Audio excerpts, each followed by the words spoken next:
ভারতের ক্ষমতাসীন দলের মুখোশ খুলে গেল। পাকিস্তানের সঙ্গে সাম্প্রতিক সংঘর্ষে ভারতীয় বিমান বাহিনীর ক্ষয়ক্ষতির সত্যটা অবশেষে স্বীকার করল দিল্লি।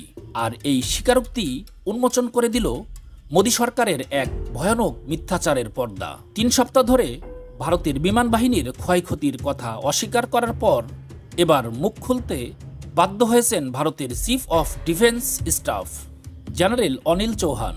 তিনি বলেন, হ্যাঁ, ভারতের ক্ষয়ক্ষতি হয়েছে, যেটা এতদিন ভারতের মিডিয়া ও সরকার অস্বীকার করে আসছিল।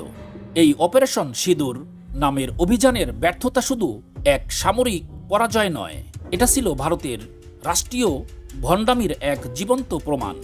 নরেন্দ্র মোদীর নেতৃত্বে বিজেপি আজ কেবল একটি রাজনৈতিক দল নয়, এটা এক ভয়ঙ্কর মতাদর্শের প্রতীক। এই সেই আদর্শ যা মহাত্মা গান্ধীর হত্যাকারী নথুরাম গডসেকে জন্ম দিয়েছে। আর সেই নথুরামই ছিলেন রাষ্ট্রীয় স্বয়ংসেবক সংঘ আরএসএস এর সদস্য। বিবিসি এর তদন্ত অনুযায়ী গডসে কখনোই আরএসএস ছাড়েননি। তাহলে প্রশ্ন হলো, বিজেপিও আরএসএস কি আদর্শগতভাবে হত্যাকারীর পাশে দাঁড়ায়? আরএসএস একাধিকবার ভারতের ইতিহাসে নিষিদ্ধ হয়েছে। 1948 সালে গান্ধী হত্যার পর, 1975 সালে ইমার্জেন্সির সময়, 1992 সালে বাবরি মসজিদ ধ্বংসের পর তারা ভারতের জাতীয় পতাকা ও সংবিধান মেনে নেয় না। আরএসএস এর দ্বিতীয় প্রধান গোলওয়ালকার তার বইয়ে ত্রিবর্ণ পতাকা প্রত্যাখ্যান করে গেরুয়া পতাকা প্রস্তাব করেন। 2025 সালের মে মাসে সেনাপ্রধান জেনারেল উপেন্দ্র ইউনিফর্ম পরিহিত অবস্থায় সাক্ষাৎ করেন বিতর্কিত ধর্মীয় নেতা জগৎগুরু রামভদ্রাচার্যের সঙ্গে। এই ব্যক্তি বাবরি মসজিদ ধ্বংস ও নিম্নবর্ণ হিন্দুদের উপর আক্রমণকে সমর্থন করেন। এমন একজন নেতার সঙ্গে সেনাবাহিনীর প্রকাশ্যে সাক্ষাৎ ভারতের ধর্মীয় নিরপেক্ষতাকে কবর দেওয়ার নামান্তর। বিজেপি আরএসএস এখন কাজ করছে এক নব্য সাম্রাজ্যবাদী পরিকল্পনা নিয়ে, যার নাম অখণ্ড ভারত।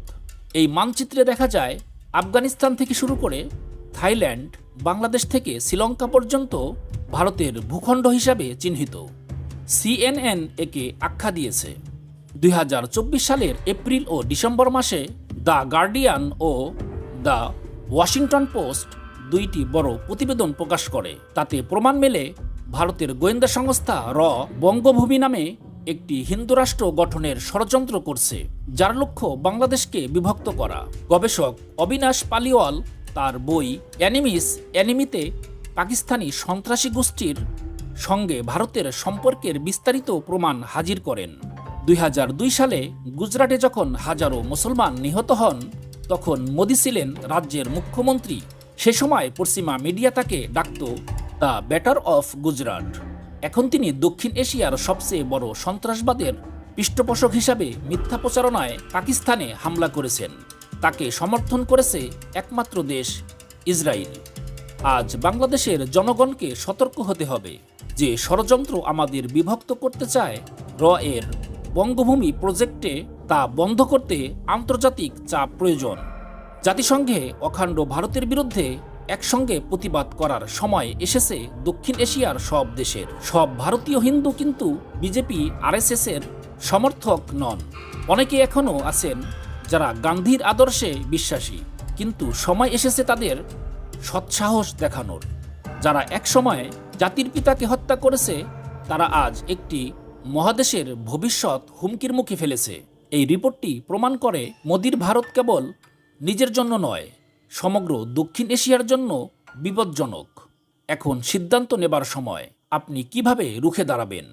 ততক্ষণ সবাই ভালো থাকুন। কথা হবে পরবর্তী ভিডিওতে।